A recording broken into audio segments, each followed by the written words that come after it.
What's going on, everybody? Welcome back to another video, and it's time to look at the road to the title for Novak Djokovic, the world number one, to get his Wimbledon title in 2021. He's already won 5 Wimbledon titles, and he is the 2-time defending champion. He won the title back in 2018 and 2019, and we all know he's gone for history. He's trying to get his 20th Grand Slam title and equal Federer and Rafa, all on 20 Grand Slams. Let's go have a look at who he has to play in the first round, though. So in the first round, he's going to be playing against the British wildcard Draper, who he's actually never played before. Draper, very unknown at this point, so you think Djokovic should get through that on experience. But his second round matchup could be against Kevin Anderson, a former top 10 player, former Wimbledon finalist. But Djokovic does have a 9-2 record over Anderson, with 3 of those matches being at Wimbledon, and Djokovic leading the head-to-head 3-0 at Wimbledon. So you would expect, based on those stats, Djokovic should beat Anderson. In the third round, he could be playing against the 30th seed Fokina, who's more of a clay court player. So again, Djokovic will be liking his chances. Also, Djokovic did beat Fokina on the clay courts, so he has a 1-0 record against Fokina. So Djokovic should get to the 4th round if he does have to play the 30th seed. In the 4th round, there are 2 names that he could potentially face. One of those being Gael Monfils, who has never really troubled Djokovic. Actually, he's never beaten Djokovic as well, with it being 17-0 in favor of Nole, 1-0 on grass courts. And the other player being the number 17 seed Garin, who Djokovic has a 1-0 record over, and that was on a hard court. So you'd expect that on a faster surface against a clay court player like Garin,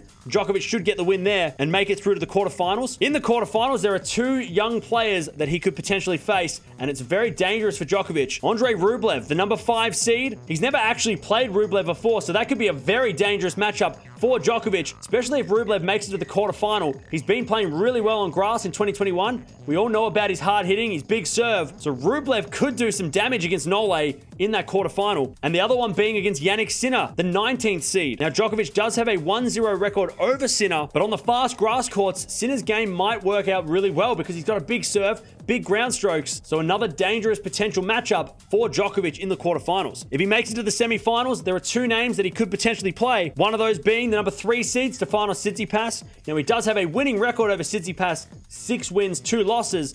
And of course, we all know they only played a couple of weeks ago in the French Open final, and I would expect on a faster court, Djokovic should be able to beat Tsitsipas because Nole's game is suited more to the grass than Tsitsipas's game is to the same surface. And the other player he could potentially play in the semi-final is Roberto Bautista Agut. Now, he does have a 9-3 record over RBA, and actually they've played once at Wimbledon. That was 2 years ago in the same stage, the semi-finals in 2019, with Djokovic getting a 4-set win, but it wasn't easy. So if he does play RBA, that could be a very frustrating match for Djokovic, as it was 2 years ago. In the final, there are 4 potential opponents for Djokovic.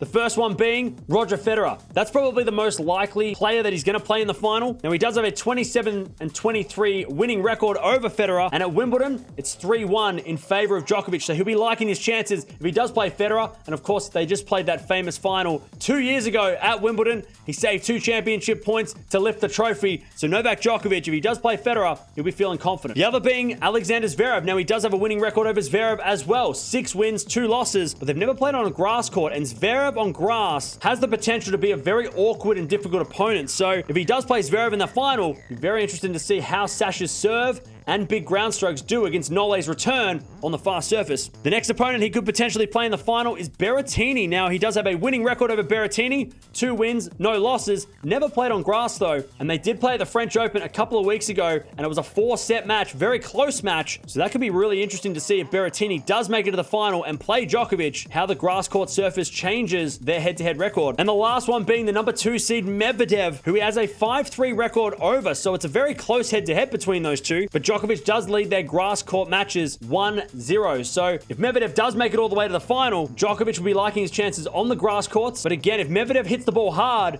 and serves well, it could be pretty tough for Djokovic. So we'll have to wait and see how that turns out for Nole, but he should be the favorite against every single player that he plays. So there it is, the road to the Wimbledon title for 2021 for Novak Djokovic. Can he recreate history? Can he get to 20 Grand Slams? And can he join Federer and Nadal at 20 slams? And then when we go to the US Open, we're going to have 3 players on 20 slams. That's going to be insane. Let me know down in the comments below, how far can Novak Djokovic go? Can he win the whole thing? Can he make it 3 slams in a row? He did have that chance a couple of years ago, and he lost at Wimbledon early in a bit of an upset. So how far can he go? He's going to have the weight and the pressure of everybody hoping that he can win that 3rd slam in a row, and then, you know, the golden Grand Slam. It's up for grabs. So Novak Djokovic, he's the favorite to win the tournament, and he's the world number 1. But can he do it with the extra pressure?